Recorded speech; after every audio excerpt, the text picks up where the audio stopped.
Number 2ರಲ್ಲಿ ಇವತ್ತು ward number 2ರಲ್ಲಿ ನಮ್ಮ ಕಾಲಭೈರವೇಶ್ವರ ದೇವಸ್ಥಾನದ ಸುತ್ತಮುತ್ತ ರಸ್ತೆಗಳು ಮತ್ತು ಚರಂಡಿಗಳು ಕಾಮಗಾರಿಯನ್ನು ಇವತ್ತು ಶುರು ಮಾಡಿದ್ವಿ. ಅಲ್ಲಿಗೆ ಒಂದು 2 ಕೋಟಿ ರೂಪಾಯಿ ಅನುದಾನವನ್ನು ಅಲ್ಲಿಗೆ ಕೊಟ್ಟಿದ್ದೀವಿ. ಅದಾದ ನಂತರ ಮಂಚಗುಣಕೊಪ್ಪಲು ಗ್ರಾಮಕ್ಕೇ ಸೇರಿದಂಥ ಈ ಜಾಗದಲ್ಲಿ ಆಟದ ಮೈದಾನವನ್ನು ಮಾಡಬೇಕು ಅಂತ ಸುಮಾರು ದಿವಸದ್ದು ಕೂಗಿತ್ತದು. ಅದಕ್ಕೆ ಸುತ್ತಮುತ್ತ ಫೆನ್ಸಿಂಗ್ ಹಾಕಿ ಕಾಂಪೌಂಡ್ ಹಾಕಬೇಕು ಅಂತ ನಂತರ ಈ ಜಾಗ ಏನೈತೆ ಇದು ಆಟದ ಮೈದಾನದ ಜಾಗ, ಇದಕ್ಕೆ ಒಂದು ಸೆಕ್ಯೂರಿಟಿ ಬೇಕಾಗಿತ್ತು. ಅದನ್ನು ನಾನು ಗೆದ್ದಾಗ್ಲಿಂದಲೂ ಹೇಳ್ತಾಯಿದ್ರು, ನನಗೆ ಗೆಲ್ಲಕ್ಕೆ ಮುಂಚೆಯಿಂದಲೂ ಹೇಳ್ತಿದ್ರು. ಅದು ಇದು ಮೂಡ ಪ್ರಾಪರ್ಟಿ ಆಗಿರೋದ್ರಿಂದ ಇದು ಮೂಡಾಗೆ ಸೇರಿರುವಂಥ ಜಾಗ. ಇದು ಆಟದ ಮೈದಾನಕ್ಕೆ ಅಂತ ಅಂದ್ಬಿಟ್ಟಿದ್ದು ನಮ್ಮ ಮಂಚಗುಣಕೊಪ್ಪಲು ಗ್ರಾಮದ ಆಟದ ಮೈದಾನ ಅಂತ ಅಂದ್ಬಿಟ್ಟು ಬಿಟ್ಟಿದ್ದಾರೆ ಮೂಡಾಯಿಂದ. ಅದನ್ನು ಪೇಪರ್ ವರ್ಕ್ಸ್ ಎಲ್ಲ ಮುಗಿದ ನಂತರ ಈಗ ನಾವು ಕಾಂಪೌಂಡ್ ಹಾಕಿ ಇದನ್ನು ಈ ಜಾಗವನ್ನು ಏನು ಬೇರೆ ಯಾವುದೇ ಥರವಾದ ಅನೈತಿಕ ಚಟುವಟಿಕೆಗಳು ಈ ಜಾಗದಲ್ಲಿ ನಡೀಬಾರ್ದು, ಮತ್ತು ಆಟದ ಮೈದಾನಕ್ಕಿಂತ ಇದು ಪೂರ್ಣ ಪ್ರಮಾಣವಾಗಿ ಉಪಯೋಗ ಆಗಬೇಕು ಅಂತ ನಿಟ್ಟಿನಲ್ಲಿ ಇವತ್ತು ಇದಕ್ಕೂ 40 ಲಕ್ಷ ರೂಪಾಯಿ ಗ್ರಾಂಟ್ ಹಾಕಿಸಿ ಇವತ್ತು ಸುತ್ತ ಚೈನ್ ಫೆನ್ಸಿಂಗ್ ಹಾಕಿಸ್ತಾ ಇದ್ದೀವಿ. 20ನೇ ವಾರ್ಡಲ್ಲೂ ಇವತ್ತು ಸುತ್ತಮುತ್ತ ಅಲ್ಲಿರುವಂಥ ಪ್ರದೇಶದಲ್ಲಿ ರಸ್ತೆ ಮತ್ತು ಚರಂಡಿಗಳದ್ದು ಒಂದು ಸ್ವಲ್ಪ ಸಮಸ್ಯೆ ಇತ್ತು.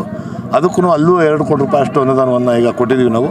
ಅದನ್ನು ಅಲ್ಲಿಗೆ ಈಗ ಹೋಗ್ತಾ ಇದ್ದೀನಿ, ಅಲ್ಲಿ ಪೂಜೆಗೆ ಅದನ್ನು ಮಾಡಿಸ್ತೀನಿ. ಈ ಭಾಗದಲ್ಲಿ ಇನ್ನೇನು ಕುಂದುಕೊರತೆ ಕಾಣ್ತದೆ? ಈ ಭಾಗದಲ್ಲಿ ಈ ತಿಂಗಳಲ್ಲಿ ಹೆಚ್ಚು ಕಡಿಮೆ ಏನು ಇವತ್ತು ಕುಂಬಾರಕೊಪ್ಪಲು ಮಾದೇಶ್ವರ ಬಡಾವಣೆ 1, 2, 3, 4, 5, 6, 7 ಇಷ್ಟು ವಾರ್ಡ್ಗೂ ಅನುದಾನವನ್ನು ಈ ಇದರಲ್ಲಿ ಫೈನಾನ್ಷಿಯಲ್ ಇಯರಲ್ಲಿ ಕೊಟ್ಟು ಇಲ್ಲಿ ಏನೇನು ಮೂಲಭೂತ ಸೌಕರ್ಯಗಳು ಬೇಕು, UGD ಇರ್ಬೋದು, ಕುಡಿಯುವ ನೀರಿಂದಿರ್ಬೋದು, ರೈನ್ ವಾಟರ್ ಡ್ರೈನ್ ಇರ್ಬೋದು, ಸ್ಟಾರ್ ವಾಟರ್ ಡ್ರೈನ್ ಇರ್ಬೋದು, ರಸ್ತೆಗಳಿರ್ಬೋದು, ಎಲ್ಲವನ್ನೂ ಮಾಡಿಸುವಂಥ ಕೆಲಸವನ್ನು ಮಾಡಬೇಕು ಅಂತ ನಾವು ತೀರ್ಮಾನ ಮಾಡಿದ್ವಿ. ನಾವು ಇಂಜಿನಿಯರ್ಗಳೆಲ್ಲರನ್ನು ಕೂತಿ ಎಲ್ಲೆಲ್ಲಿ ತೀರಾ ಅವಶ್ಯಕತೆ ಐತೆ ಕೆಲಸ, ಆ ಜಾಗಗಳಲ್ಲಿ ಕೆಲಸ ಮಾಡಿಸುವಂಥ ಕೆಲಸವನ್ನು ಮಾಡಿಸ್ತೀವಿ. ನಿಮ್ಮ ವಾರ್ಡಲ್ಲಿ ಅನೇಕ ಕಾಮಗಾರಿಗಳು ಶಾಸಕರು ಬಂದು ಗುದ್ದುಪೂಜೆ ಮಾಡಿದ್ದಾರೆ, ಇದ್ರ ಬಗ್ಗೆ ನಮ್ಮ ವಾರ್ಡ್ ನಂಬರ್ 2 ಮಂಚೇಗೌಡನಕೊಪ್ಪಲು ಚಾಮರಾಜ ಕ್ಷೇತ್ರ. ನಾವು ಶಾಸಕರ ಅನುದಾನದಲ್ಲಿ 2 ಕೋಟಿ ರೂಪಾಯಿ ವಿವಿಧ ಕಾಮಗಾರಿಗಳು, ರಸ್ತೆ ಅಭಿವೃದ್ಧಿ ಮತ್ತು ಚರಂಡಿ, ಮಳೆ ನೀರು ಹರಿಯುವ ಅದರ ರಿಪೇರಿ ಕೆಲಸಗಳು, ಮತ್ತು ಅದಕ್ಕಿಂತ ಮುಖ್ಯವಾಗಿ ನಮ್ಮ ಮಂಚೇಗೌಡನಕೊಪ್ಪಲು ಮತ್ತು ವಿಜಯನಗರ 2ನೇ ಹಂತಕ್ಕೆ ಹೊಂದಿಕೊಂಡಂತಹ ಆಟದ ಮೈದಾನಕ್ಕೆ ಒಂದು ಸುಸಜ್ಜಿತವಾದಂತಹ ಒಂದು ಒಳ್ಳೆಯ ಒಂದು ಫೆನ್ಸಿಂಗನ್ನು ಹಾಕಿ ಕಾಂಪೌಂಡನ್ನು ನಿರ್ಮಾಣವನ್ನು ಮಾಡಿ ಇಲ್ಲಿ ಅನೇಕ ಕ್ರೀಡೆಗಳು ನಡೆಯುತ್ತೆ. ಕಬಡ್ಡಿ ಪಂದ್ಯಾವಳಿ ಮತ್ತು ಕುಸ್ತಿ ಪಂದ್ಯಾವಳಿ, ನಮ್ಮ ಗ್ರಾಮದ ಮಾರಮ್ಮನ ಹಬ್ಬದ ಸಂದರ್ಭದಲ್ಲಿ ಇಲ್ಲಿ ಆಚರಣೆಗಳನ್ನು ಈ ಆಟದ ಮೈದಾನದಲ್ಲಿ ಮಾಡ್ತೇವೆ.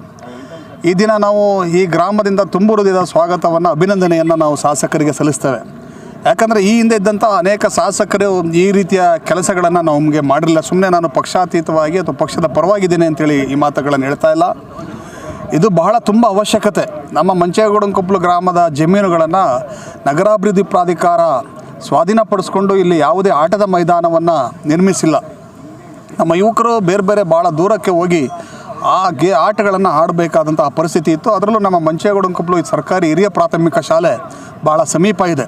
ಆ ಸರ್ಕಾರಿ ಹಿರಿಯ ಪ್ರಾಥಮಿಕ ಶಾಲೆಯ ಮಕ್ಕಳು ಕೂಡ ಆಟವನ್ನು ಆಡೋದಕ್ಕೆ ಭಾಳ ತೊಂದರೆ ಇತ್ತು.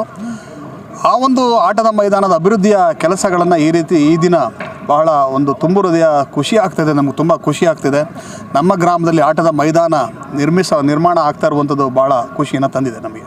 ಇನ್ನು ಈ ಭಾಗದಲ್ಲಿ ಇನ್ನೇನೇನು ಕಾರ್ಯ? ನಮ್ಮ ಗ್ರಾಮದಲ್ಲಿ ಇನ್ನೂ ಕೂಡ ನಮ್ಮ ಶಾಲೆಗೆ ಅನೇಕ ಶಾಲಾ ತರಗತಿಯ ಕಟ್ಟಡಗಳು ಬರಬೇಕು.